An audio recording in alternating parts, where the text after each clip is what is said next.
বিশ্বকাপ শেষে অশ্রুসিক্ত রোনালদোর কোয়ার্টারে স্পেন, যুক্তরাষ্ট্রকে হারালো বেলজিয়াম, রাতে আর্জেন্টিনার সামনে মিশর। সাভারে এনসিপির জুলাই পদযাত্রায় ককটেল বিস্ফোরণ, প্রশাসনের ব্যর্থতাকে দুষলেন নাহিদ ইসলাম। সংসদে গণরায় বাস্তবায়নের তাগিদ, ঐক্য অটুট রাখায় জোর। শহীদ সোহরাওয়ার্দী মেডিকেলের বর্গ ঘিরে নীরব চাঁদাবাজি, ময়নাতদন্তের জন্য পদে পদে দিতে হয় টাকা। রাজধানীর বেশিরভাগ সরকারি হাসপাতালে একই চিত্র, ভোগান্তিতে স্বজনরা। কক্সবাজারে রোহিঙ্গা ক্যাম্পে একই দিনে ১৯৩টি ভূমিধস, পাহাড়ে অনিরাপদ বসবাসে প্রতি বর্ষায় প্রাণহানি, ঝুঁকিপূর্ণ বাসিন্দাদের নিরাপদ আশ্রয়ে যেতে মাইকিং।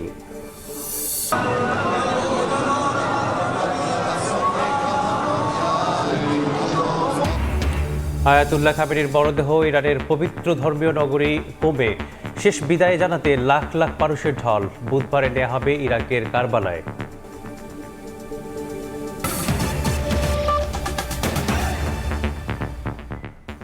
সকালের সময় সঙ্গে আছে আমি মেসবাহুল আলিফ। শুরুতেই ফিফা বিশ্বকাপের খবর। আরাধ্যের বিশ্বকাপ না ছুঁয়ে বিশ্বকাপ যাত্রা শেষ হলো ক্রিস্টিয়ানো রোনালদোর। রাউন্ড অফ 16-এ তাদের বিদায় করেছে স্পেন। যোগ করার সময় বেকিল মেরিনোর করা গোলে 1-0 গোলে জিতেছে লা রোহা। অশ্রুসিক্ত নয়নে মাঠ ছাড়েন নিজের ষষ্ঠ বিশ্বকাপ খেলা CR7।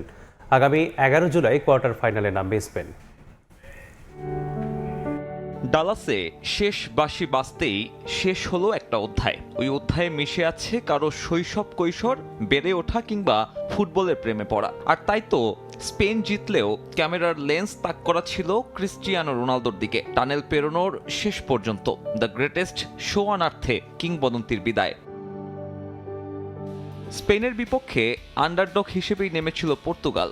বিশেষ করে তাদের সাম্প্রতিক ফর্ম বিশ্বকাপ জয়ে ফেভারিটের তকমা লাগাতে পারেনি কখনোই। 9 মিনিটে লিড পেত স্পেন। দিয়েগো কস্তাকে একা পেয়েছিলেন মিকেল ওরাইজাবাল, তবে স্ট্রাইকারের লক্ষ্যভ্রষ্ট শট বাঁচিয়ে দেয় রোনালদোদের। 12 মিনিটে প্রথম শট অন টার্গেট রোনালদোর, তবে উনাই সিমনের প্রতিরোধে কর্নারে সন্তুষ্ট থাকতে হয় সিলেকাও শিবিরের। 42 মিনিটে নুনো মেন্দেসের শট ডিফ্লেক্টেড হয়ে বারে লেগে ফেরে। প্রথমার্ধে সেটাই ছিল পর্তুগালের পাওয়া সবচেয়ে সেরা সুযোগ। সমতায় শেষ হয় ফার্স্ট হাফ। বল দখলে এগিয়েছিল স্পেন, তবে দুই দলের পার্থক্য ছিল না খুব একটা। মাঝ মাঠে স্পেনকে দাপট দেখাতে দেয়নি পর্তুগাল। দ্বিতীয়ার্ধে ইয়ামালকে আটকাতে গিয়ে চোটে পড়েন নুনো মেন্দেস। ওই খেলোয়াড় উঠে গেলে বড় ধাক্কা লাগে পর্তুগিজ শিবিরে। তার পরিবর্তে নামেন নেলসন সেমেডো। তাতে যেন জীবন ফিরে পান মেন্দেসে বন্দী হয়ে থাকা ইয়ামাল। আক্রমণে ধার বাড়ে স্পেনের, বাধ্য হয়ে পর্তুগাল আনে আরও 2 বদল। 75 মিনিটে সুযোগ পেয়েছিল পর্তুগাল, তবে ব্রুনোর লক্ষ্যভ্রষ্ট শট। স্পেনের পর দ্রুত বদল আনে কৌশলে, নামানো হয় মিকেল মেরিনোকে। ফেরান তোরেসের থেকে পাওয়া বলে পর্তুগালকে বিদায় বলেন তিনি। তাতে চলতি বিশ্বকাপে এখনো কোনো গোল হজম না করে শেষ 8-এ লা রোহা। প্রত্যাশিত ফুটবল না খেলেও আরও এক ধাপ এগোলো স্পেন। লস অ্যাঞ্জেলেসে তাদের ম্যাচ আগামী 11 জুলাই। সাব্বির মিথুন, সময় সংবাদ। অপূর্ণই রয়ে গেল মহাতারকা ক্রিস্টিয়ানো রোনালদোর বিশ্বকাপ জয়ের স্বপ্ন। স্পেনের বিপক্ষে হারে CR7-এর মলিন মুখ কাঁদিয়েছে বাংলাদেশের অসংখ্য রোনালদো ভক্তকে। প্রিয় তারকার বিশ্বকাপ থেকে বিদায় মেনে নিতে পারছে না তারা। তবে ট্রফি অধরা থাকলেও তাদের বিশ্বাস, বহু অর্জনে সমৃদ্ধ ক্যারিয়ারের জন্য ক্রিস্টিয়ানো রোনালদোই সর্বকালের সেরা ফুটবলার।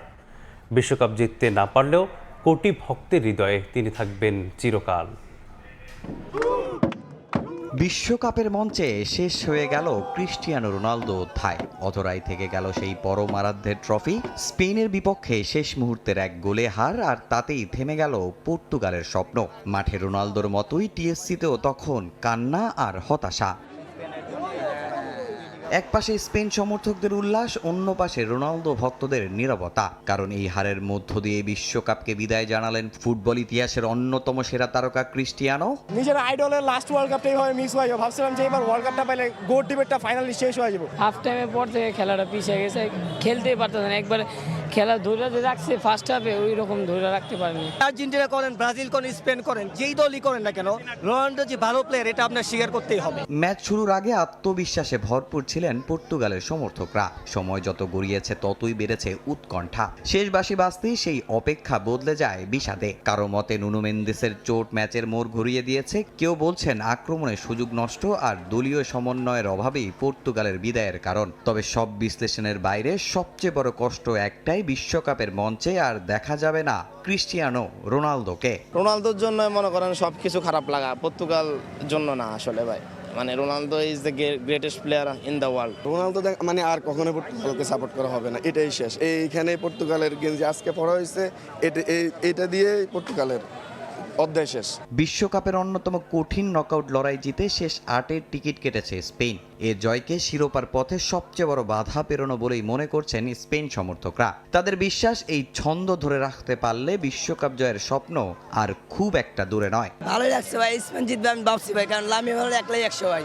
এটা জিতার ম্যাচ আমরা জানি ভাই আমরা জিতবো। ইউরোপের দুইটা জায়ান্ট দলের অনেক ভালো খেলেছে, শেষ মুহূর্তে যা স্পেনের জয় হয়েছে এটা আশা করি ফ্রান্সের সাথে দেখা হোক, আমরা ইউরোর মতো চ্যাম্পিয়ন হতে চাই। বিশ্বকাপের মঞ্চে আর দেখা যাবে না রোনালদোকে, কিন্তু ফুটবল ইতিহাসে তার নাম লেখা থাকবে স্বর্ণাক্ষরে। তামিম হোসেন, সময় সংবাদ, ঢাকা। অন্য প্রসঙ্গ, প্রধানমন্ত্রী তারেক রহমানকে সৌদি আরব সফরের আমন্ত্রণ জানিয়েছেন দেশটির যুবরাজ। নিজেও বাংলাদেশ সফরের আগ্রহ প্রকাশ করেছেন মোহাম্মদ বিন সালমান। সোমবার সচিবালয়ে প্রধানমন্ত্রীর সঙ্গে সৌদি রাষ্ট্রদূতের সৌজন্য সাক্ষাৎকারে পর এসব তথ্য জানান পররাষ্ট্র উপদেষ্টা হুমায়ুন কবির। সরকার গঠনের পর প্রথম বিদেশ সফরে গত মাসে মালয়েশিয়া ও চীনে যান প্রধানমন্ত্রী তারেক রহমান। এবার বন্ধুপ্রতিম দেশ সৌদি আরব সফরের আমন্ত্রণ জানানো হলো সরকার প্রধানকে। সোমবার সকালে সচিবালয়ের মন্ত্রিপরিষদ বিভাগে প্রধানমন্ত্রী তারেক রহমানের সঙ্গে সৌজন্য সাক্ষাৎ করেন ঢাকায় নিযুক্ত সৌদি রাষ্ট্রদূত ডক্টর আবদুল্লাহ জাফর এইচ বিন আবিয়া। এ সময় সৌদি যুবরাজ মোহাম্মদ বিন সালমান আল সৌদের একটি চিঠি প্রধানমন্ত্রীর হাতে তুলে দেন তিনি। প্রধানমন্ত্রীর উপদেষ্টা হুমায়ুন কবির জানান, বাংলাদেশ সফরের আগ্রহ জানিয়ে প্রধানমন্ত্রীকে সৌদি আরব সফরের আমন্ত্রণ জানিয়েছেন দেশটির যুবরাজ মোহাম্মদ বিন Salman. His Excellency Mohammed bin Salman is also very much interested to visit Bangladesh at a convenient time. His Highness the Crown Prince of Saudi Arabia and extended an invitation from His Highness the Crown Prince to our Honorable Prime Minister Tariq Rahman to visit the Kingdom of Saudi Arabia. এছাড়া প্রধানমন্ত্রী তারেক রহমানের সঙ্গে সৌজন্য সাক্ষাৎ করেন international agency for prevention of blindness IAPB এর প্রধান নির্বাহী কর্মকর্তা পিটার হল্যান্ড। স্বাস্থ্য প্রতিমন্ত্রী জানান, গ্রামীণ এলাকার শিশুদের চোখের জটিলতার চিকিৎসায় সরকারের নেওয়া পদক্ষেপে IAPB এর সহযোগিতা চাওয়া হয়েছে। মুরসালিন হক জুনায়েদ, সময় সংবাদ, ঢাকা। অক্টোবরে স্থানীয় সরকার নির্বাচন আয়োজনের প্রস্তুতি চলছে। সরকারের সঙ্গে সমন্বয় করেই তফসিল ঘোষণা করবে নির্বাচন কমিশন, এমনটাই জানিয়েছেন কমিশনার আব্দুর রহমান আল মাসউদ। একই সঙ্গে স্থানীয় নির্বাচন অনুষ্ঠানের সীমানার বিরোধ নিষ্পত্তি নিয়েও সরকারকে চিঠি দেওয়া হবে বলেও জানান তিনি। সোমবার রাজধানীর আগারগাঁয়ের নির্বাচন ভবনে reporters forum for election and democracy RFID ফল উৎসবের আয়োজন করে। অনুষ্ঠানে যোগ দেন 4 কমিশনার সহ ইসি সচিব। নির্বাচন কমিশনার আব্দুর রহমান আল মাসউদ বলেন, নির্দিষ্ট সময়ে যেন নির্বাচন অনুষ্ঠিত হয় সে ব্যাপারে সরকারকে সহযোগিতা করবে ইসি। আমরা অক্টোবরকে সামনে রেখে এগিয়ে যাচ্ছি যাতে নির্দিষ্ট সময়ে সকল নির্বাচন সুষ্ঠুভাবে সম্পাদন করতে পারি। সরকারের সাথে একটা আন্ডারস্ট্যান্ডিং এর ভিত্তিতে আমাদের কাজটা করতে হবে।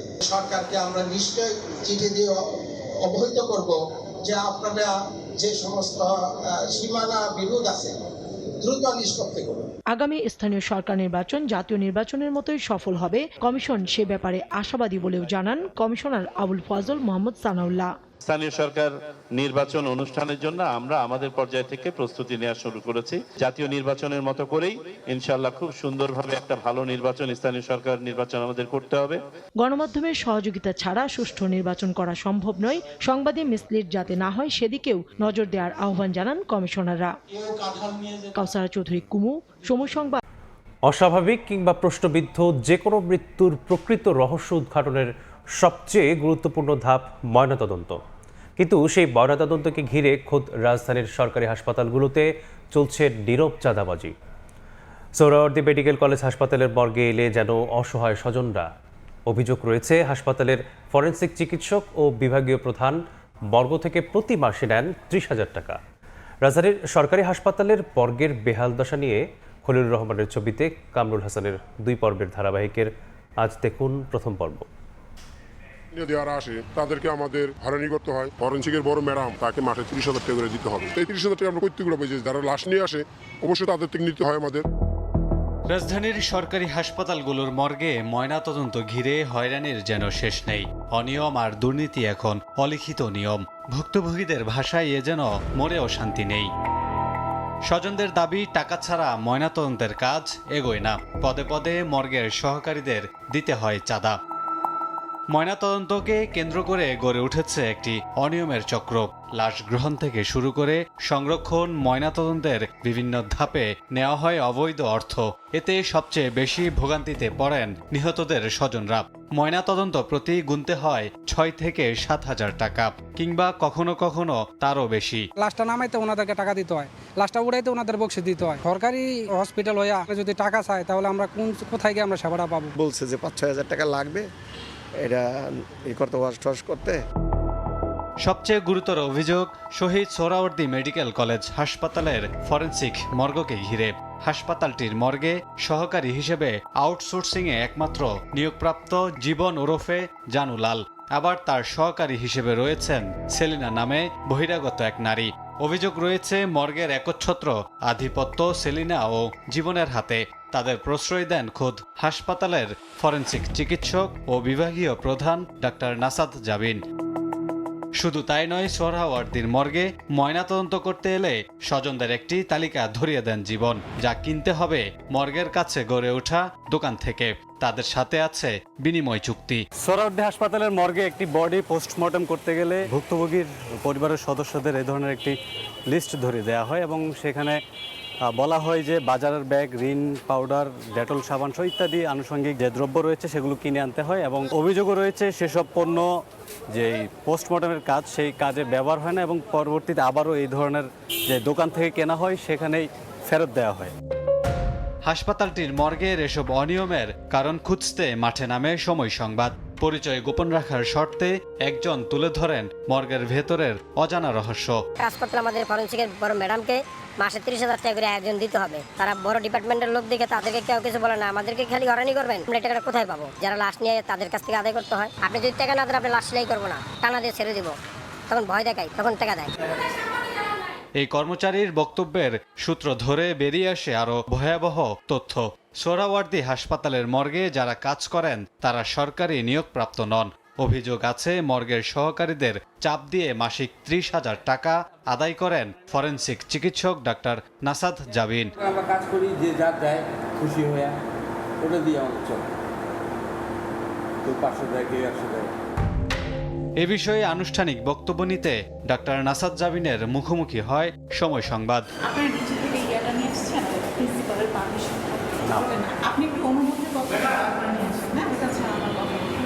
কথা বলার অনুমতির জন্য অধ্যক্ষের কাছে যেতে বলে সটকে পড়েন তিনি।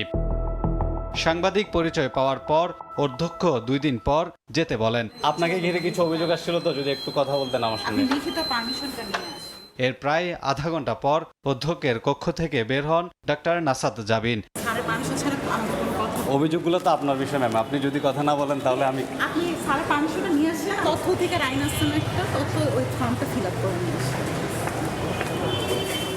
হত্যা, আত্মহত্যা কিংবা যে কোনো প্রশ্নবিদ্ধ মৃত্যুর সঠিক কারণ জানতে করা হয় ময়নাতদন্ত। কিন্তু এই ময়নাতদন্তকে ঘিরে রয়েছে নানা অনিয়ম আর হয়রানির অভিযোগ। এখানে ময়নাতদন্ত করতে আসা স্বজনরা অভিযোগ করেন, ময়নাতদন্ত করতে গেলে ময়নাতদন্তের যেই সহকারীরা রয়েছেন তাদের হয়রানির শিকার হতে হন। এখন প্রশ্ন থেকেই যায়, অতি স্পর্শকাতর এই খাতে সরকার কবে নজর দেবে? কামরুল হাসান, সময় সংবাদ, ঢাকা। রাজধানীর দক্ষিণখানে 2 বছরের শিশুকে যৌন নিপীড়নের অভিযোগ উঠেছে। অসুস্থ অবস্থায় শিশুটিকে ঢাকা মেডিকেল কলেজ হাসপাতালে ভর্তি করা হয়েছে। স্বজনরা জানান, সোমবার সকালে মেয়েকে একা বাসায় রেখে অন্যের বাসায় কাজে যান তার মা। দুপুরে ফিরে এসে মেয়েকে অসুস্থ অবস্থায় দেখতে পান। তখন জানতে পারেন পাশের বাসায় 10 বছর বয়সী ছেলে শিশুটিকে যৌন নিপীড়ন করেছে। পরবর্তীতে শিশুটিকে প্রথমে স্থানীয় হাসপাতালে নেওয়া হয়। এরপর উন্নত চিকিৎসার জন্য সন্ধ্যায় তাকে ঢাকা মেডিকেল কলেজে ভর্তি করা হয়।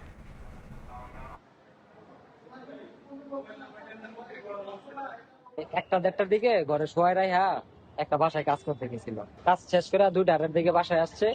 একটা ছেলের কাছে মানে ওরা খেলাধুলা করে সবসময় একসাথে, পাশাপাশি তাই আর কি। পরে আপনি আসার পরে ওই ছেলেটার কুলে ছিল, বাচ্চাটা কুলে ছিল। কুলে থাকার পরে আপনি ওর মার কাছে ওই চলে গেছে। যাওয়ার পরে ওরা ঘরে নিয়ে খাবার দিছে। খাবার দেওয়ার সময় দেখতেছে ওর গায়ের কাপড় চাপড় দিয়ে। চট্টগ্রাম বন্দর থেকে 4 বছরে আমদানিকৃত পণ্য বোঝাই 250 কন্টেইনার উধাও হয়ে যাওয়ার অভিযোগ নিয়ে বন্দরের সঙ্গে কাস্টমস হাউজের টাগ অফ ওয়ার শুরু হয়েছে। এ নিয়ে সরকারি দুইটি গুরুত্বপূর্ণ সংস্থার মধ্যে চলছে পাল্টাপাল্টি অভিযোগের চিঠি চালাচালি। 6 দফায় চিঠি দিয়েও এসব কন্টেইনারের হদিস মিলছে না বলে অভিযোগ কাস্টমস হাউজের। কিন্তু নিয়ম মেনেই 88টি কন্টেইনার ডেলিভারি দেওয়ার পাশাপাশি বাকিগুলো অফডক এবং নিলামের জন্য রাখা হয়েছে বলে দাবি বন্দরের। শাখত ত্রিপুর ক্যামেরায় বিস্তারিত জানাচ্ছেন কমল দেব। বিদেশ থেকে আমদানি করা যে কোনো পণ্য চট্টগ্রাম বন্দরে আসার পর কাস্টমসের মাধ্যমে শুল্কায়ন সহ নানা প্রক্রিয়া সম্পন্ন হলে ডেলিভারি দেওয়ার রীতি। কিন্তু চট্টগ্রাম কাস্টম হাউজের পক্ষ থেকে বন্দরের কাছে দেওয়া এক চিঠিতে এ ধরনের পণ্য বোঝাই 250টি কন্টেনারের হদিস মিলছে না বলে অভিযোগ তোলা হয়। এর মধ্যে 2021 সালে 83টি, 2022 সালে 61টি, 2023 সালে 40টি এবং 2024 সালে 66টি কন্টেনারের অবস্থান জানা যায়নি বলে চিঠিতে উল্লেখ করা হয়। মূলত চোরাচালান, রাজস্ব ফাঁকি সহ সন্দেহজনক পণ্যের গোপন তথ্য থাকায় এসব কন্টেনার খালাস স্থগিত বা লক করে দেওয়া হয়েছিল। ঝুঁকিপূর্ণ যেসব পণ্য চালান থাকে সেটা প্রি হিস্ট্রি দেখা হয়, ইনফরমেশন ঘাটা হয়, বিভিন্ন ধরনের তথ্য উপত্য যাচাই বাছাই করেই আসলে লক দেওয়া হয় কোনো কনসাইনমেন্ট। এদিকে বন্দরের তথ্য অনুযায়ী কাস্টমসের অভিযোগ তোলা 250টি কন্টেনারে 164টি পণ্য চালানের মাধ্যমে 293 বক্স এফসিএল এবং 83টি পণ্য চালানে এলসিএল কার্গো রয়েছে। এর মধ্যে কাস্টমস আউটপাসের মাধ্যমে 88টি কন্টেনার ডেলিভারি দেওয়া হয়েছে। 70টি কন্টেনার বিভিন্ন প্রাইভেট ডিপোতে হস্তান্তরের পাশাপাশি 131টি কন্টেনার বন্দরের ইয়ার্ডে রয়েছে। এছাড়া কাস্টমসের দেওয়া চিঠিতে 40টি চালানের ভুল বিএল নম্বর দেওয়া হয়েছে বলে উল্লেখ করা হয়েছে।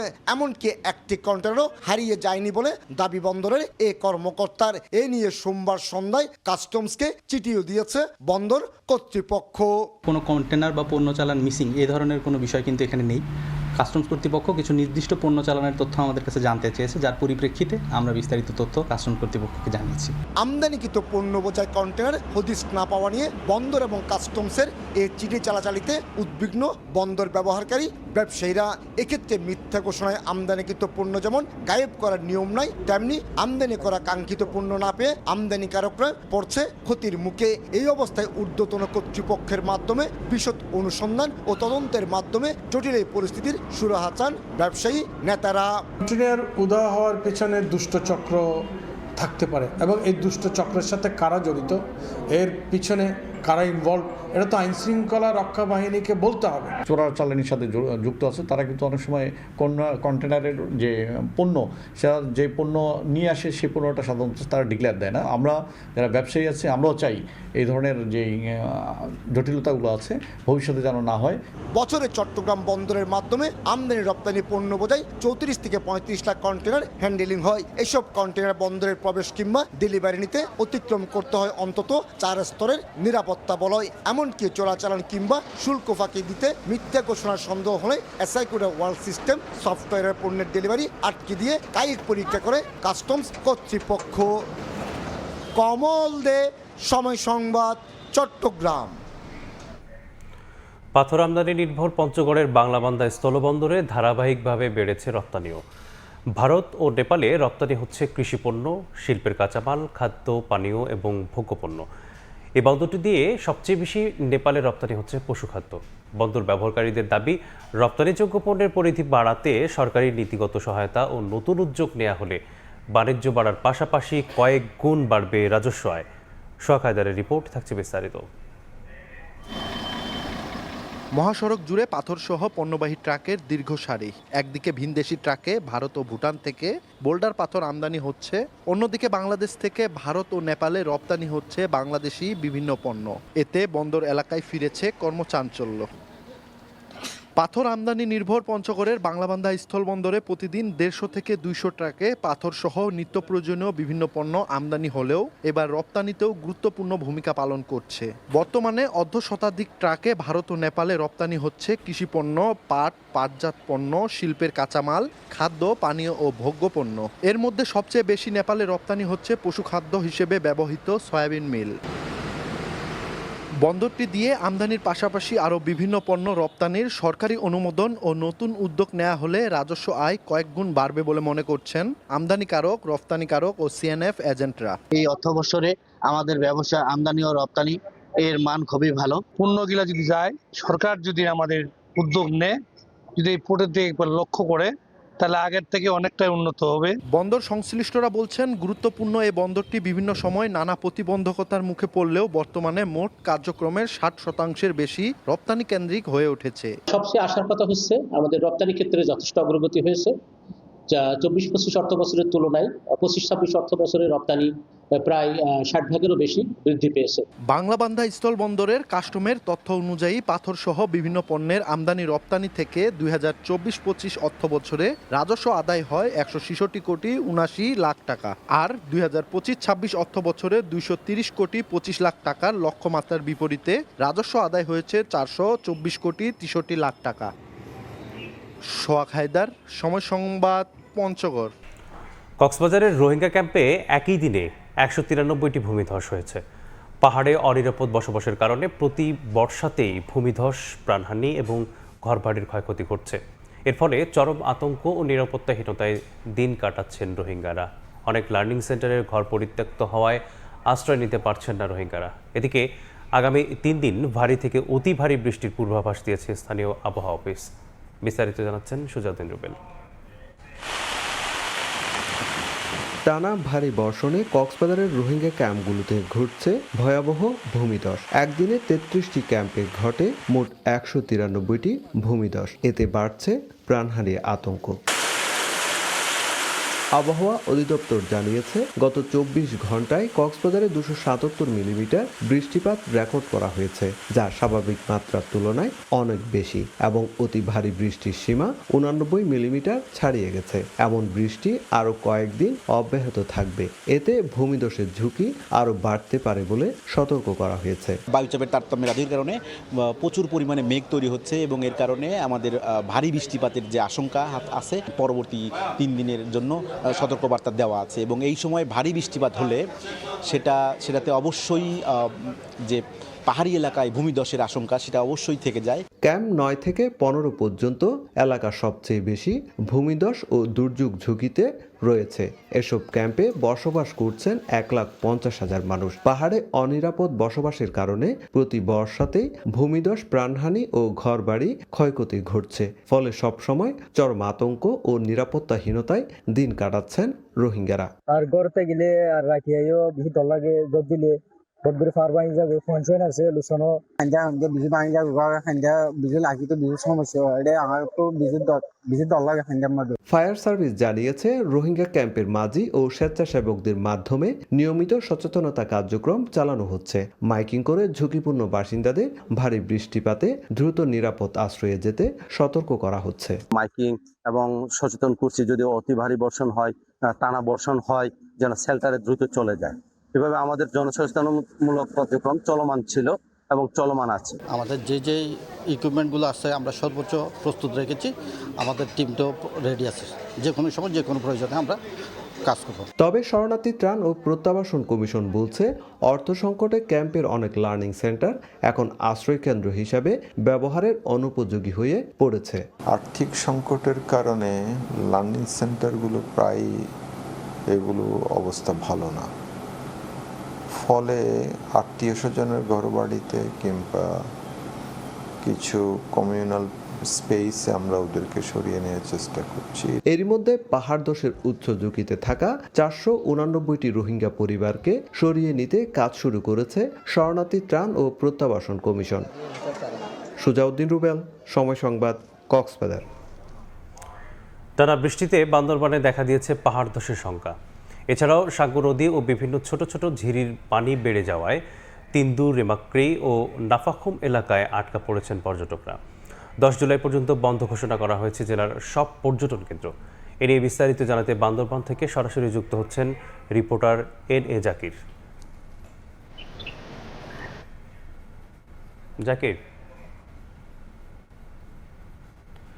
জাকির, বৃষ্টিপাতের কারণে পাহাড়ি জেলা বান্দরবানে দেখা দিয়েছে পাহাড় ধসের আশঙ্কা। এর ফলে আতঙ্কে রয়েছে জেলার লক্ষাধিক বাসিন্দা। একদিকে যেমন পাহাড় ধসের আশঙ্কা, তেমনি নদীর পানি বৃদ্ধি পাওয়ায় বন্যারও কিন্তু একটি আশঙ্কা দেখা দিয়েছে। গত রোববার থেকে থেমে থেমে মাঝারি হালকা ভারী বর্ষণ কিন্তু এখনো অব্যাহত রয়েছে। আমরা আজ সকালে আবহাওয়া অফিসের সাথে কথা বলেছি, তারা আমাদেরকে যেটা জানিয়েছে, গতকাল সন্ধ্যা থেকে আজ সকাল 7টা পর্যন্ত 128 মিলিমিটার বৃষ্টিপাত রেকর্ড করা হয়েছে। এর পাশাপাশি সাঙ্গু ও মাতামুহুরী যে দুটি নদী রয়েছে বান্দরবানে, সেই নদীর পানি কিন্তু প্রায় 10 থেকে 12 ফিট উচ্চতা বৃদ্ধি পেয়েছে বলে তারা আমাদেরকে জানিয়েছে।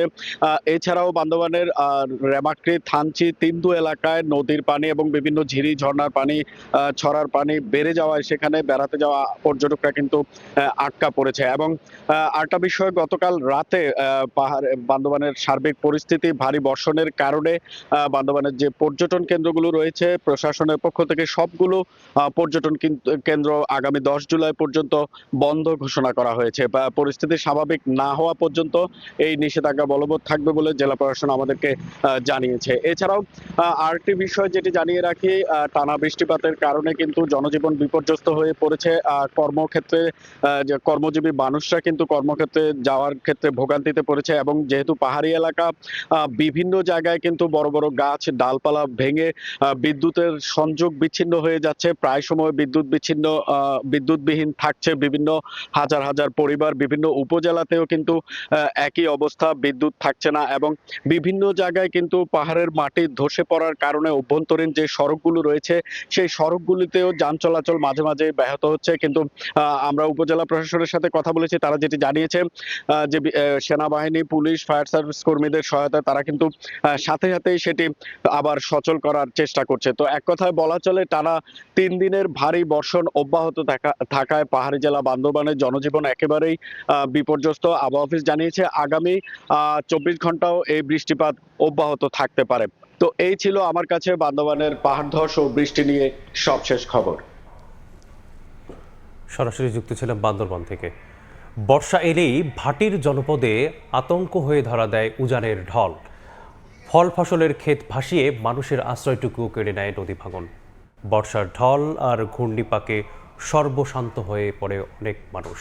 অথচ বিশ্বের অনেক দেশে নদী ও পানি ব্যবস্থাপনার মাধ্যমে অভিশাপের বদলে আশীর্বাদে পরিণত করেছে নদ নদীর পানি। গাইবান্ধা থেকে হেদায়েতুল ইসলাম বাবুর রিপোর্ট, ক্যামেরায় ছিলেন সোহেল রানা। প্রতি বর্ষায় উজানের ঢল দুমড়ে মুচড়ে তছনছ করে ভাটির জনপদ। যমুনা ব্রহ্মপুত্রের দাতালো কামড়ে গ্রামের পর গ্রাম চলে যায় নদী গর্ভে। উদ্বাস্তু হয় অসংখ্য মানুষ, ছিন্ন ভিন্ন হয় মানচিত্র। কেন এত আগ্রাসী হয়ে ওঠে যমুনা ব্রহ্মপুত্র? এক জরিপ বলছে প্রতি বছর 721 মিলিয়ন টন পলি বহন করে ব্রহ্মপুত্র নদ, যার মধ্যে 223 মিলিয়ন টন পলি জমে প্রতি বছর নদের তলদেশ ভরাট হচ্ছে 3.9 সেন্টিমিটার। এই পলি অপসারণের উদ্যোগ না থাকায় বর্ষার জল অভিশাপ হয়ে ধরা দেয় ভাটিতে। অন্যদিকে নদ নদীর পানিকে আশীর্বাদে পরিণত করেছে পৃথিবীর অনেক দেশ। এখন বাড়ি ঘর ভাঙ্গে নিতে রব্দ রাস্তা ছিলাম, তো রাস্তাও এখন টিকতে পারে না।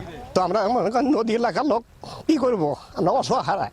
এখন কি করি, এখন পাগলা ভেসে ভাই। আগে যদি কাজ করতো তো এই জায়গাটা ভাঙতো না। নদীর তলদেশটা ভরে যাওয়ার কারণেই অল্প পানিতে আমাদের নদীটা প্লাবিত হয়ে যায়। রুম ফর দ্য রিভার নীতিতে নদীর অববাহিকা চওড়া ও গভীর করে বিশাল ব্যারেজ জলকপাটের মাধ্যমে ধরে রাখা পানি নৌ যোগাযোগ ও কৃষিতে লবণাক্ততা দূর করতে ব্যবহার করে নেদারল্যান্ডস। নদীর উদ্বৃত্ত পানি শুষ্ক অঞ্চলে ব্যবহারের পাশাপাশি জলবিদ্যুৎ উৎপাদন করছে চীন। খাল ও ছোট নদীগুলোর নেটওয়ার্ক করে কৃত্রিম জলাধারে বৃষ্টির পানি জমিয়ে রাখে সিঙ্গাপুর। মার্কিন যুক্তরাষ্ট্র, জাপান, মিশর ও পাশের দেশ ভারত কৃষি ও সেচ, জলবিদ্যুৎ, নৌ বাণিজ্য এবং শিল্প কারখানায় ব্যবহার করছে নদীর পানি। এসব দেশের মতো বাংলাদেশেও নদী ও পানি ব্যবস্থাপনার মাধ্যমে আশীর্বাদ হতে পারে বর্ষার জল। বৃষ্টি এবং বন্যার যে পানি আসে সেই পানিকে কিভাবে আমরা আমাদের বার্ষিক কাজে লাগাতে পারি সে ব্যাপারেও আমাদের একটা বিবেচনা থাকা দরকার। ব্রহ্মপুত্র, তিস্তা, ধরলা, তো সেগুলোর সাথে যে শাখা নদীগুলো আছে সেগুলোকে আমাদের সংযোগ ঘটানো দরকার এবং সেগুলোই রিজার্ভার হিসেবে কাজ করতে পারে। যেহেতু পদ্মা ব্যারেজ হচ্ছে, গভর্নমেন্ট চাইলে ধাপে ধাপে এদিকেও মনোযোগ দিতে পারেন, এটা একান্তই নীতি নির্ধারণী পর্যায়ের বিষয়। দেশে মোট পানি প্রবাহের ৬৭% একাই বহন করে ব্রহ্মপুত্র নদ। যমুনা ব্রহ্মপুত্রের বুকে গাইবান্ধা, বগুড়া, সিরাজগঞ্জ সহ ৫ শতাধিক চরাঞ্চলে ১০ লক্ষাধিক মানুষের বসবাস। যমুনা ব্রহ্মপুত্রের তীরবর্তী এলাকায় প্রতি বছর বন্যা ভাঙনে হাজার হাজার মানুষ এলাকা ছাড়া হয়। হেদায়েতুল ইসলাম বাবু, সময় সংবাদ, গাইবান্ধা। মৌসুমী নিম্নচাপের কারণে উপকূলীয় জেলা পটুয়াখালীতে বৈরী আবহাওয়ার প্রভাব পড়েছে। বৃষ্টির সঙ্গে বেড়েছে নদ নদীর পানিও। এ বিষয়ে বিস্তারিত জানাতে পটুয়াখালী নদী বন্দরে আছেন সহকর্মী মোহাম্মদ মনির হোসেন বাদল। সরাসরি চলে যাচ্ছে তার কাছে। বাদল, সমুদ্রের লঘুচাপের সৃষ্টি হওয়ার কারণে কিন্তু উপকূলীয় জেলা পটুয়াখালীতে কিন্তু 3 দিন ধরে মুষলধারে বৃষ্টি হচ্ছে। এদিকে সকাল থেকে এত পরিমাণ বৃষ্টি হচ্ছে যে জনজীবন বিপর্যয় হয়ে পড়েছে। আর পটুয়াখালী, পায়রা বন্দর সহ দেশের যে 3টি বন্দর রয়েছে এই বন্দরগুলো কিন্তু 3 নম্বর সতর্ক সংকেত দেখিয়ে যেতে বলা হয়েছে।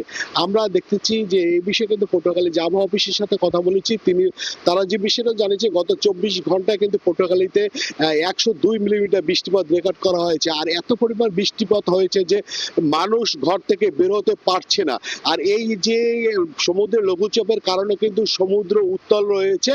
আর মাছ ধরা ট্রলারগুলো রয়েছে, যে সমুদ্রে যে মাছ ধরা ট্রলারগুলো রয়েছে এই ট্রলারগুলো কিন্তু ইতিমধ্যে মহিপুর, আলিপুর কিন্তু মৎস্য বন্দরে নিরাপদে আশ্রয় নিয়েছে। আর এই যে সকাল থেকে আমরা দেখতে পাচ্ছি যে পটুয়াখালী যে আমরা এখন বর্তমানে রয়েছি পটুয়াখালী নদী বন্দরে, এই নদী বন্দরে কিন্তু সকাল থেকেই মুষলধারে বৃষ্টি হচ্ছে। আর এত পরিমাণ বৃষ্টি হচ্ছে যে সাধারণ যে কৃষকের যে ক্ষেতে যে ফসল রয়েছে, রবি শস্য রয়েছে, এগুলো কিন্তু নষ্ট হওয়ার পথে কিন্তু চলে এসেছে। এছাড়া কিন্তু এই যে পটুয়াখালী যে 3 নম্বর সতর্ক সংকেতের কারণে কিন্তু নদীগুলোতে 1 নম্বর সতর্ক সংকেত দেখানো হয়েছে, যার কারণে কিন্তু পটুয়াখালীতে যে 65 ফুটের যে লঞ্চগুলো রয়েছে, 65 ফুটের নিচে যে লঞ্চ চলাগুলো রয়েছে এগুলো কিন্তু সম্পূর্ণ বন্ধ করেছে চলাচল বিআরডব্লিউটিও। আর এই যে দেখতে পাচ্ছেন যে সকাল ধরে যে এখন মুষলধারে বৃষ্টি হচ্ছে, আমরা এ বিষয়ে দেখেছি যে রাস্তা কিন্তু আসলে জনশূন্য হয়েছে। রাস্তায় কোনো সাধারণ মানুষ নেই বললেই চলে। যাদের অতি জরুরি কাজ রয়েছে তারাই একমাত্র ঘর থেকে বের হচ্ছেন, তাছাড়া কিন্তু অন্যান্য যারা রয়েছে তারা ঘর থেকে বের হচ্ছে না। আর এতে কিন্তু সাধারণ মানুষ যারা প্রতিদিন দিন আনে দিন খায়, প্রতিদিন কাজ করে, তারা কিন্তু আসলে বেশি ক্ষতিগ্রস্ত হচ্ছে। কারণ কাজের সন্ধানে তারা বের হচ্ছে কিন্তু আসলে কাজ নেই, অনেক সময় কাজের সন্ধানে বের হতে পারছে না। আর এ বিষয়ে আমরা একটি বিষয়ে গত রবিবার কিন্তু গভীর সমুদ্রে কিন্তু একটি ট্রলার ডুবির ঘটনা ঘটেছে। এই ট্রলার ডুবির ঘটনার কারণে আমরা পটুয়াখালী রাঙ্গামালী উপজেলার যে মৌডুবি থেকে 60 কিলোমিটার দক্ষিণে একটি ট্রলার ডুবেছে। এই ডুবি থেকে 11 জন জেলে নিখোঁজ থাকলেও কিন্তু 6 জন জেলেকে উদ্ধার করা হয়েছে, বাকি 5 জন জেলে কিন্তু এখনো পর্যন্ত নিখোঁজ রয়েছে। এই ছিল পটুয়াখালী নদী বন্দর থেকে আমার কাছে আজকের যে আবহাওয়া তার সর্বশেষ। যুক্ত ছিলাম পটুয়াখালী থেকে। দিনাজপুরের নবাবগঞ্জ উপজেলার একটি গুরুত্বপূর্ণ সড়ক সংস্কারে চরম অনিয়ম ও নিম্নমানের সামগ্রী ব্যবহারের অভিযোগ উঠেছে। এতে ক্ষুব্ধ হয়ে সড়ক নির্মাণ কাজ বন্ধ করে দিয়েছে এলাকাবাসী। চরম ভোগান্তিতে ওই সড়কে যাতায়াতকারী কয়েক হাজার পথচারী। এদিকে নিম্নমানের কাজের বিষয়ে লিখিত অভিযোগ পেয়ে তদন্ত কমিটি গঠন করেছে উপজেলা প্রশাসন। হিলি থেকে শফিকুল ইসলাম শফিকের তথ্য ও আমির হামদার ছবিতে রিপোর্ট। সড়কের নির্মাণ কাজের বালুর পরিবর্তে ব্যবহার করা হচ্ছে মাটি।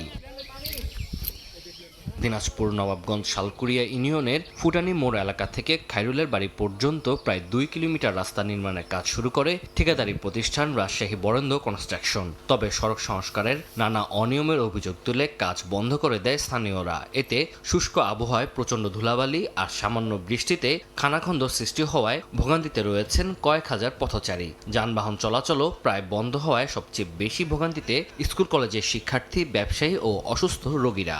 আমরা স্কুলে যাইতে পারি না কাদার জন্য, আত্মীয় স্বজন আসতেছে না, মেয়ে ছেলে বিয়ে হচ্ছে না, মোটরসাইকেল এলে সব উল্টে যায়, মানুষ চলাফেরা করবে, স্কুলে যাবে, এ ধরনের কোনো পরিস্থিতি নেই। অন্য জায়গায় 1000-1200 টাকা ধান, আমাকে 700-800 টাকা ধান বিক্রি করবেন।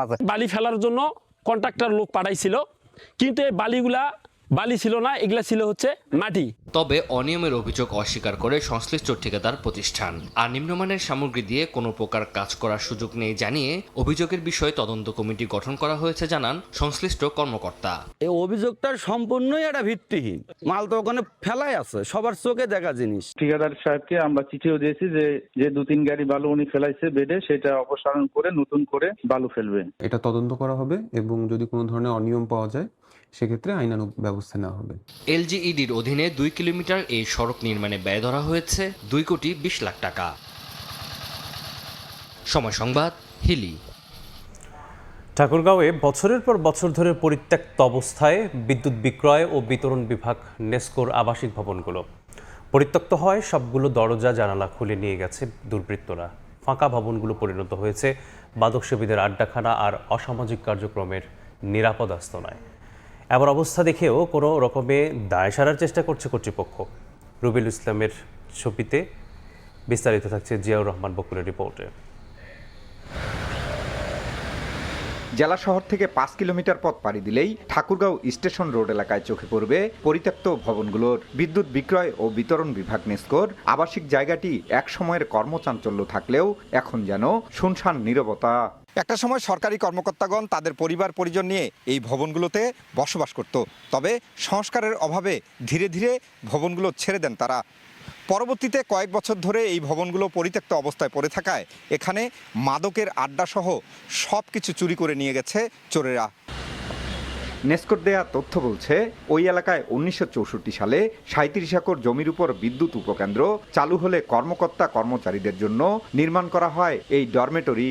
2010 সালে উপকেন্দ্রটি বন্ধ হয়ে গেলে পরিত্যক্ত হয়ে যায় ভবনগুলো। বছরের পর বছর ধরে পরিত্যক্ত থাকায় ভবনের সব দরজা জানালা চুরি হয়ে গেছে। এমনকি বর্তমানে চুরি হচ্ছে ভবনের ইটসহ সবকিছু। ভবনগুলো পরিণত হয়েছে মাদকসেবীদের আড্ডাখানা ও অসামাজিক কার্যক্রমের নিরাপদ আশ্রয়স্থল। জায়গাটা যে সংস্কার করে সরকারিভাবে কোনো ব্যবস্থা করে তাহলে পরিবেশটা ভালো হয়, আমরাও নিরাপদে থাকতে পারি। আস্তে আস্তে দেখা যায় একটা একটা করে দরজা জানলা খুলতে খুলতে বেশ কয়েকবার সব জানলাই খুলে নিয়ে চলে গেছে। এখানে নেশা বলেন, তারপর অসামাজিক কার্যকলাপ বলেন, চুরি চামারি বলেন, এখানে মানে অনেকজনকার চোরের সেফের জায়গা আর কি। পরিবেশটা যদি ভালো হয় সবারই ভালো হয়, দেখতে এটা ভালো আছে না, কলোনিটা কি ছিল কি হইলো। আমরা তো দিনের বেলা তৈরি হয় না, এখানে অনেক লোকজন আশেপাশে বেড়ায়, রাতের বেলা থাকে ওরা, আর আমরা তো ডিউটি করি এখানে। আর নেসকোর কর্মকর্তারা বলছেন ব্যবস্থা নিতে ঊর্ধ্বতন কর্মকর্তাদের জানানো হয়েছে। পরিত্যক্ত বিল্ডিং আছে, ওখানেও আনসাররা কোনো রকম করে থাকে আর কি। বাদ বাকি ওই কোয়ার্টারগুলো এসপায়ার সাইড নো, ওইগুলো পরিত্যক্ত কোয়ার্টার। হেড অফিসের মতো কলোনিতে যে কোয়ার্টার আছে সেগুলোও কিন্তু ঠিক করতেছে না। নেসকোর এই ডরমিটরিতে বর্তমানে 34টি আধা পাকা, পাকা ও দোতলা ভবন পরিত্যক্ত অবস্থায় পড়ে রয়েছে। জিয়াউর রহমান বকুল, সময় সংবাদ, ঠাকুরগাঁও। প্রতি বছরই নানা দিবসে লাখ লাখ গাছ লাগানোর ঘোষণা আসে, তৈরি হয় নতুন নতুন রেকর্ড। বিগত এক দশকে বৃক্ষরোপণ ঘিরে হয়েছে এমন অসংখ্য রেকর্ড, কিন্তু সেই গাছগুলোর কতটি বা টিকে থাকে? জলবায়ু পরিবর্তনের ঝুঁকি মোকাবেলায় এবার বিএনপি সরকার নিয়েছে 5 বছরে 25 কোটি গাছ লাগানোর কর্মসূচি। এমন উদ্যোগ ইতিবাচক হিসেবে দেখছেন পরিবেশ কর্মীরা। তাদের মতে শুধু চারার উপরেই নয়, সবার গুরুত্ব দিতে হবে পরিচর্যাতেও। শাকিল মাহমুদের ছবি এবং নাজমুল ইসলাম নিশাতের রিপোর্ট। কুড়িগ্রাম কুড়িগ্রামের রাজারহাট উপজেলা 2017 সালে এখানে হয়েছিল এক ব্যতিক্রমী উদ্যোগ। তৎকালীন উপজেলা নির্বাহী কর্মকর্তা রফুল ইসলামের নেতৃত্বে মাত্র 1 ঘন্টায় রোপণ করা হয় প্রায় 7 লাখ গাছ। অংশ নেয় 40,000 শিক্ষার্থী সহ লক্ষাধিক মানুষ। দেশ জুড়ে প্রশংসিত হয়েছিল সেই কর্মসূচি। রেকর্ড গড়া সেই আয়োজন আজও অনেকের মনে আছে, কিন্তু প্রশ্ন হলো সেই লাখ লাখ গাছের কতগুলো এখনো টিকে আছে। পুরো রাজারহাট উপজেলা ঘুরে সেই 7 লাখ গাছের কোনো অস্তিত্ব আমাদের চোখে পড়ল না। স্থানীয়রা বললেন গাছ লাগানোর কর্মসূচি করা হয়েছিল, কিন্তু সেই গাছ লাগানোর পরে রক্ষণাবেক্ষণ না থাকায় ধীরে ধীরে গাছগুলো বিলুপ্ত হয়ে যায়। আসলো গরু ছাগল মানে খাইছি না, ভাঙছে না কি হয়েছে এখন তো দেখা যায় না। গাছ লাগাইলেও রাস্তার দুই পাশে এখন ওটা যদি পরিচর্যা না করে, দেখাশোনা না করে, তাহলে সেগুলো তো থাকবে না। রংপুর লালমনিরহাট মহাসড়কের পাশে গত 6 মাসে 2 দফায় বৃক্ষরোপণ করেছে জেলা প্রশাসন। তবে স্থানীয়রা জানান রোপণের পর নিয়মিত পরিচর্যা না করায় অনেক চারাই ইতিমধ্যে শুকিয়ে যেতে শুরু করেছে। গাছলে গাছের রক্ষণাবেক্ষণ করতে হবে, গাছ যত্ন করতে হবে, তাইলে তাড়াতাড়ি গাছ মানুষ হবে। সবগুলো গোড় পরিষ্কার করে দিতে হবে, পরিষ্কার করে দিয়ে কিছু মাটি আলগা মাটি দিতে হবে, খালি গোড়টা মজবুত হবে। যার যেখানে পক্ষে সম্ভব সেখানে একটি করে বৃক্ষের চারা রোপণ করবে। পরিবেশযোগ্য জলবায়ু পরিবর্তনের চ্যালেঞ্জ মোকাবিলায় 13 জুন দেশব্যাপী 25 কোটি বৃক্ষরোপণ কর্মসূচির উদ্বোধন করেন প্রধানমন্ত্রী তারেক রহমান। পরিবেশ কর্মীরা বলছেন এই উদ্যোগ নিঃসন্দেহে প্রশংসার দাবিদার এবং সময় উপযোগী। তবে গাছ লাগানোর পাশাপাশি বেঁচে থাকার নিশ্চয়তাও নিশ্চিত করতে হবে। যে গাছটা আমরা রোপণ করলাম, তারপর আবার আমরা একটা নির্দিষ্ট সময় ধরে, সেটা 3 মাস বা 4 মাস হতে পারে, সেইটা যেন আমরা আবার একটা রক্ষণাবেক্ষণের জায়গাও রেখে দিই, তাহলে গাছটা মানে লাগানোর উদ্দেশ্য আমাদের সফল হবে। জেলা প্রশাসন বলছে শুধু বৃক্ষরোপণ নয়, চারার পরিচর্যা, রক্ষণাবেক্ষণ এবং নিয়মিত তদারকিও কর্মসূচির গুরুত্বপূর্ণ অংশ। শুধুমাত্র লক্ষ লক্ষ গাছ লাগালাম এবং ওই আনুষ্ঠানিকতাটুকু করেই যে শেষ হয়ে যাবে তা না। আমরা চাই আমাদের প্রত্যেকটা গাছই পরিচর্যা পাক এবং সরকারও এভাবেই কিন্তু আমাদেরকে বরাদ্দগুলি দিচ্ছে। জলবায়ু সংকটের এই সময় শুধু গাছ লাগানোর সংখ্যা নয়, প্রতিটি চারাকে বাঁচিয়ে রাখাই হবে সবচেয়ে বড় সাফল্য বলছেন পরিবেশ কর্মীরা। নাজমুল ইসলাম নিশাত, সময় সংবাদ, রংপুর। দেশের বাইরের খবর। আয়াতুল্লাহ খামেনির মরদেহ ইরানের পবিত্র ধর্মীয় নগরী কোমে। সেখান থেকে যাবে ইরাকের নাজাফ ও কারবালা, শেষ ঠিকানা মাশহাদ। এরই মধ্যে বিচার বিভাগের প্রধানের পুনঃনিয়োগ দিয়েছে খামেনি প্রশাসন। ইরাকের শীর্ষ শিয়া ধর্মীয় নেতা আয়াতুল্লাহ আলী আল সিস্তানি জানিয়েছেন শোকবার্তা। সর্বোচ্চ ধর্মীয় নেতা আয়াতুল্লাহ আলী খামেনির শেষকৃত্যের তৃতীয় দিনে তেহরানের রাজপথে নামে কয়েক লাখ মানুষ। কালো পোশাকে শোক মিছিল, ইরানের পতাকায় মোড়ানো কফিন এবং যুক্তরাষ্ট্র ও ইসরায়েল বিরোধী স্লোগানে মুখর হয়ে ওঠে রাজধানী। অনেকেই খামেনির হত্যার প্রতিশোধ নেয়ার অঙ্গীকার করেন। লাখ লাখ মানুষের ভিড়ে অসুস্থ হয়ে পড়েন অনেকে। জরুরি সেবা বিভাগ জানিয়েছে প্রায় 50,000 মানুষকে চিকিৎসা সেবা দেয়া হয়েছে। তবে কোনো বড় ধরনের দুর্ঘটনার খবর পাওয়া যায়নি। কড়া নিরাপত্তার মধ্যে বিপ্লবী গার্ডের সদস্যরা পুরো শোভাযাত্রার নিরাপত্তা নিশ্চিত করেন। আয়াতুল্লাহ আলী খামেনির মরদেহ বর্তমানে ইরানের পবিত্র ধর্মীয় নগরী কোমে। সেখানে জামকারান মসজিদকে কেন্দ্র করে শেষ বিদায়ের আনুষ্ঠানিকতার পরদিন মরদেহ নেওয়া হবে ইরাকের পবিত্র নগরী নাজাফ ও কারবালায়। সেখানে শিয়া মুসলিমদের গুরুত্বপূর্ণ ধর্মীয় স্থাপনাগুলোতে শ্রদ্ধা জানানো হবে। শেষ পর্যায়ে নিজ শহর মাশহাদে দাফন করা হবে সাবেক সর্বোচ্চ নেতাকে। শিয়া ধর্মীয় ঐতিহ্যের সঙ্গে সামঞ্জস্য রেখে ইরানের বাইরে ইরাককে অন্তর্ভুক্ত করায় এবারের শেষ যাত্রা আগের যে কোনো রাষ্ট্রীয় শেষকৃত্যের তুলনায় ভিন্ন মাত্রা পেয়েছে। শোকানুষ্ঠানের মধ্যেই 5 বছরের জন্য পুনরায় প্রধান বিচারপতি হিসেবে নিয়োগ পেয়েছেন গোলাম হোসেন মোহসেনি এজেই। নতুন সর্বোচ্চ নেতা মোস্তফা খামেনির অনুমোদনের পর তিনি দায়িত্বে বহাল থাকেন। দুর্নীতি বিরোধী অভিযান, বিচার ব্যবস্থার সংস্কার এবং বিদেশি আগ্রাসনের বিচার নিশ্চিত করার নির্দেশ দেওয়া হয়েছে তাকে। দায়িত্ব গ্রহণের পর তিনি বলেন, খামেনির হত্যাকাণ্ডের প্রতিশোধ নিশ্চিত করতে এমন শাস্তি দিতে হবে যাতে ভবিষ্যতে কেউ এ ধরনের হামলার সাহস না পায়। এদিকে ইরাকের শীর্ষ শিয়া ধর্মীয় নেতা গ্র্যান্ড আয়াতুল্লাহ আলী আল সিস্তানি শোকবার্তায় খামেনির মৃত্যুতে গভীর শোক প্রকাশ করেন এবং তাকে মুসলিম বিশ্বের একজন প্রভাবশালী ধর্মীয় নেতা হিসেবে উল্লেখ করেন। তার এই বার্তাকে ইরান ইরাকের ধর্মীয় সম্পর্ক এবং শিয়া বিশ্বের ঐক্যের গুরুত্বপূর্ণ প্রতীক হিসেবে দেখা হচ্ছে। নাদিম মারজান, সময় সংবাদ। আবারও খেলার খবর। মিশরের বিপক্ষে রাউন্ড অফ 16-এর বৈতরণী পেরিয়ে এবার কোয়ার্টার ফাইনাল নিশ্চিত করার লক্ষ্যে আর্জেন্টিনারা। গেল ম্যাচের ভুল থেকে শিক্ষা নিয়ে এই ম্যাচে একাদশে কিছু পরিবর্তন আনছেন স্ক্যালোনি, তাই নতুন ফরমেশন আর টেকটিক্সে দেখা যেতে পারে টিম আর্জেন্টিনাকে। অন্যদিকে বিশ্বকাপের নকআউট পর্বে পাওয়া প্রথম জয়ের রেকর্ডটা আরও লম্বা করতে চায় মিশর। আটলান্টার মার্সেডিস বেঞ্চ স্টেডিয়ামে ম্যাচ শুরু রাত 10টায়। যুক্তরাষ্ট্র থেকে এসএম ইকবালের প্রতিবেদন। কেপ ভার্দের বিপক্ষে কঠিন চ্যালেঞ্জের মুখে পড়া আর্জেন্টিনা রাউন্ড অফ 16 শুরুর আগে কাজ করেছে তাদের ভুলগুলো নিয়ে। বিশেষ করে একাদশ সিলেকশনে যে অপরিপক্কতার পরিচয় দিয়েছে টিম ম্যানেজমেন্ট, তা নিয়ে হয়েছে বেশ কাটাছেঁড়া। নতুন কম্বিনেশন সেট করতে বেস ক্যাম্পে গিয়ে যেমন পরীক্ষা নিরীক্ষা চলেছে ঢের, তার টের পাওয়া গেছে আটলান্টা পা রেখেই আর্জেন্টিনার সিরিয়াস অনুশীলনে। সূত্র বলছে রাউন্ড অফ 16-এ ইজিপ্ট ম্যাচে অন্তত 3 পরিবর্তন নিয়ে মাঠে নামছে আলবিসেলেস্তে। আস্থার প্রতীক হয়ে উঠতে না পারায় এই ম্যাচে শুরুর একাদশে জায়গা হারাচ্ছেন লাউতারো মার্তিনেজ আর থিয়াগো আলমাদা, এটা প্রায় নিশ্চিত। তাদের জায়গায় আসছেন হুলিয়ান আলভারেজ আর Leandro Paredes. Facundo Medina side লাইনে থাকতে পারেন মাসেল ক্র্যাম্পের জন্য, তার পরিবর্তে শুরু করবেন নিকোলাস তালিয়াফিকো। নিকো গঞ্জালেসের অ্যাঙ্কেল টুইস্ট নিয়েও অস্বস্তি আছে টিম ম্যানেজমেন্টের মাঝে। তবে যে স্কোয়াড আছে স্ক্যালোনির হাতে, আপাতত তার উপর ভর করেই কোয়ার্টার ফাইনালের স্বপ্ন দেখছে আর্জেন্টিনা। এই দলটা শিরোপার জন্য বহু বছর ধরেই দাবিদার, এমনটাই স্বাভাবিক। আমরা আমাদের 4 ম্যাচে জিতেছি, তবে জিতলেও উন্নতির জায়গা রয়েছে। ইজিপ্ট কঠিন প্রতিপক্ষ আর আমরা সতর্ক। ইজিপ্টের কাছে এবারের বিশ্বকাপ এরই মধ্যে মধুর স্মৃতি উপহার দিয়েছে। নকআউট পর্বে প্রথমবারের মতো জয় পাওয়া দলটা ফুরফুরে মেজাজ নিয়ে মাঠে নামবে মেসিদের সামলাতে। একই সঙ্গে দলে মো সালার মতো ফুটবলার তাদের আত্মবিশ্বাসের পালে যোগাচ্ছে বাড়তি হাওয়া। যদিও অস্ট্রেলিয়ার বিপক্ষে পেনাল্টি শুটআউটে জিতে আসা দলটা বেশ সাবধান আর্জেন্টিনাকে নিয়ে।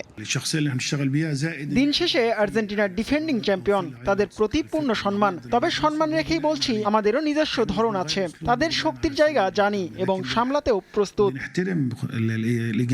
এখন পর্যন্ত ইজিপ্টের সঙ্গে 2 বার দেখা হয়েছে আর্জেন্টিনার, 2 বারই জিতেছে তারা, যার শেষটা এসেছে 2008 সালে ফিফা ফ্রেন্ডলি থেকে 2-0 ব্যবধানে। কেপ ভার্দের বিপক্ষে কঠিন একটা ম্যাচের পর আর্জেন্টিনা এখন বেশ সাবধানী ইজিপ্ট ম্যাচ নিয়ে। এরই মধ্যে বিশ্বকাপ থেকে বিদায় নিয়েছেন লুকা মদ্রিচ, নেইমার এবং ক্রিস্টিয়ানো রোনালদো। লিওনেল মেসিকেও যাতে মধ্যপথে বিদায় নিতে না হয়, এজন্য গুরু দায়িত্বটা পালন করতে হবে তার সতীর্থদের। একই সঙ্গে দৃষ্টি রাখতে হবে টিম ম্যানেজমেন্টকেও। এসএম ইকবাল, সময় সংবাদ, যুক্তরাষ্ট্র। এ পর্যায়ে শীর্ষ সংবাদগুলো জানিয়ে দিচ্ছি আরেকবার। শেষ মুহূর্তের গোলে হার পর্তুগালের। বিশ্বকাপ থেকে বিদায় অশ্রুসিক্ত রোনালদোর। কোয়ার্টারে স্পেন। যুক্তরাষ্ট্রকে হারালো বেলজিয়াম। রাতে আর্জেন্টিনার সামনে মিশর। কক্সবাজারে রোহিঙ্গা ক্যাম্পে একদিনেই 193টি ভূমিধস। পাহাড়ে অনিরাপদ বসবাসে প্রতি বর্ষায় প্রাণহানি। ঝুঁকিপূর্ণ বাসিন্দাদের নিরাপদ আশ্রয়ে যেতে বাইকিং।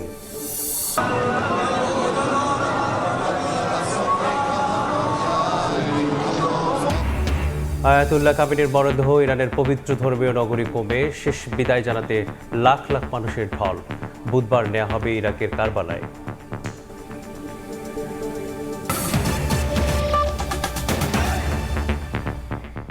এই ছিল সকালের সময়। দর্শক, বিশ্বকাপ ফুটবলের মহাযজ্ঞ সরাসরি সম্প্রচার করছে সময় টেলিভিশন। দেখতে চোখ রাখুন সময়ের পর্দায়। এরপর আন্তর্জাতিক সময় সঙ্গে থাকবেন তাজমিলা খান। ধন্যবাদ আলিফ। আন্তর্জাতিক সময় নিয়ে আসছে কিছুক্ষণ পর। সঙ্গে থাকুন সময়ের।